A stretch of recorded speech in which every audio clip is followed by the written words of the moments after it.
প্রিয় দর্শক, আবার একটা খুবই গুরুত্বপূর্ণ ডিফেন্স আপডেট নিয়ে চলে এলাম আপনাদের কাছে এই গ্লোবাল নলেজ বাংলা ইউটিউব চ্যানেলে। ভাবুন তো, ভারত কি আগামী কয়েক বছরের মধ্যে এমন একটি যুদ্ধবিমান আকাশে তোলে যা শুধু পাকিস্তান নয়, চীনের অত্যাধুনিক জে-20 ও জে-16 এর বিরুদ্ধে শক্তিশালী প্রতিরোধ গড়ে তুলতে পারবে? হেল এখন আনুষ্ঠানিকভাবে জানিয়েছে তেজস MK2 এর প্রথম উন্নয়ন ২০২৭ সালের মার্চ থেকে জুলাইয়ের মধ্যে হতে পারে। এটা কি শুধু একটি ফাইটার জেট, নাকি ভারতের বিমান শক্তির নতুন যুগের সূচনা? আজকের ভিডিওতে আমরা জানব হেল এর ঘোষণার আসল অর্থ কী, তেজস MK2 এর প্রযুক্তিগত সক্ষমতা কত এবং কেন এই প্রকল্প ভারতীয় প্রতিরক্ষা শিল্পের ভবিষ্যৎ বদলে দিতে পারে। সম্পূর্ণ ভিডিওটা দেখবেন। আর স্ক্রিনে দেখুন, এ বিষয়ে সংবাদ মাধ্যমের ডিফেন্স নিউজ আর্টিকেল প্রকাশিত হয়েছে ইন্ডিয়ান ডিফেন্স রিসার্চ উইংসে। কেন এই খবর এত গুরুত্বপূর্ণ? হেল এর এই ঘোষণা শুধু একটি পরীক্ষামূলক ফাইটারের খবর নয়। এটি প্রমাণ করে যে ভারত ধীরে ধীরে বিদেশি যুদ্ধবিমানের ওপর নির্ভরতা কমিয়ে নিজস্ব প্রযুক্তির দিকে এগোচ্ছে।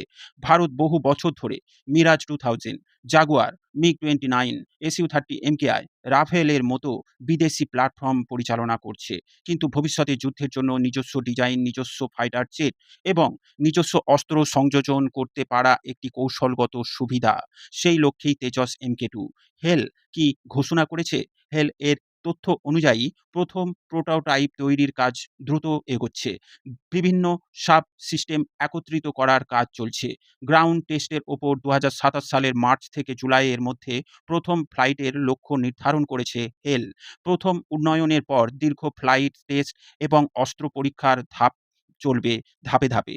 অর্থাৎ প্রথম উন্নয়নের পরই বিমানটি সরাসরি ভারতীয় বায়ুসেনা বা সেনাবাহিনীতে যোগ দেবে না। সামরিক মান অনুযায়ী নিরাপত্তা, সফটওয়্যার আপডেট, রাডার, অস্ত্র সংযোজন, ইঞ্জিন ও বিভিন্ন পরিস্থিতিতে এর সক্ষমতা যাচাই করা হবে। তেজস MK2 কি? তেজস MK2 হল ভারতের মিডিয়াম ওয়েট ফাইটার জেট। এটি বর্তমানে তেজস MK1 এর তুলনায় বড়, অধিক শক্তিশালী এবং অনেক বেশি অস্ত্র বহন করতে সক্ষম এই যুদ্ধবিমান।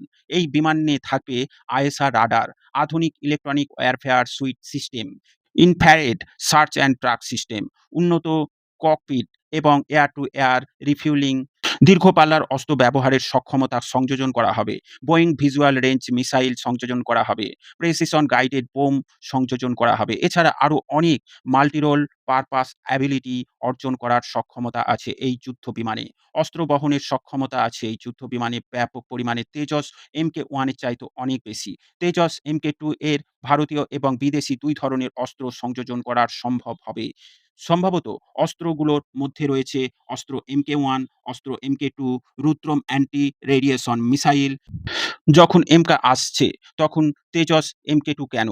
এর উত্তর খুবই সহজ। তেজস MK2 হলো এমন একটি প্ল্যাটফর্ম যেখানে ভবিষ্যতে বহু প্রযুক্তি পরীক্ষা করা যাবে। যেমন mission computer, ISR radar, electronic warfare system, sensor fusion, আধুনিক অ্যাভিওনিক সিস্টেম। এই প্রযুক্তিগুলো অনেকগুলোই ভবিষ্যতে এমকাতে আরও উন্নত আকারে ব্যবহৃত হবে।